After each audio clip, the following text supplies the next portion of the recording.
We have a pond in our hometown of Washington in the deserts of southern Utah, beloved in past generations. We can assume it was used by early Native Americans because of the nearby petroglyphs. Pioneers to this region recorded their use as they found its 30,000 gallons an hour of fresh water essential to their survival. The town began to grow around this and the nearby water source of springs in Millcreek Canyon, and our pond became affectionately known as the Boilers.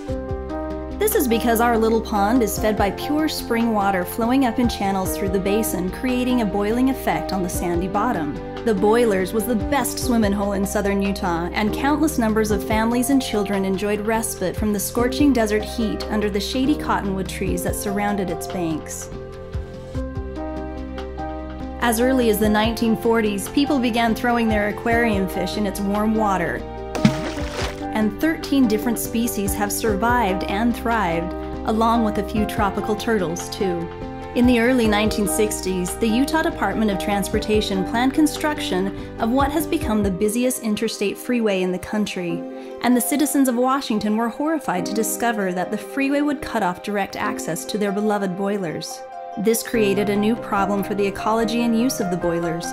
The tall freeway between town and the water source not only created trash, pollution, and noise, but a large visual barrier. Because of this new privacy, unattended and unintended use of this area became more prevalent. It became a popular place for drinking and drug parties. No longer was it a safe place for children to spend lazy summer hours. Trash and debris began building in the water and around the banks, and finally in 1999, Washington City decided that the Boilers were a liability and a biohazard. They fenced it off from public use. Almost 14 years have passed, and the surrounding land has been raised and planed off for commercial property use, but it is frequently used instead as a dumping ground for all kinds of trash and refuse. The Boilers are passed by an average of 41,809 cars and trucks every single day. It is situated right in the middle of a tourist mecca.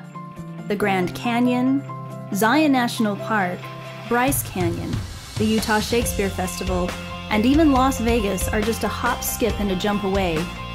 These attractions draw millions of national and international tourists each year. Our county also boasts many outdoor events that have an impressive draw as well.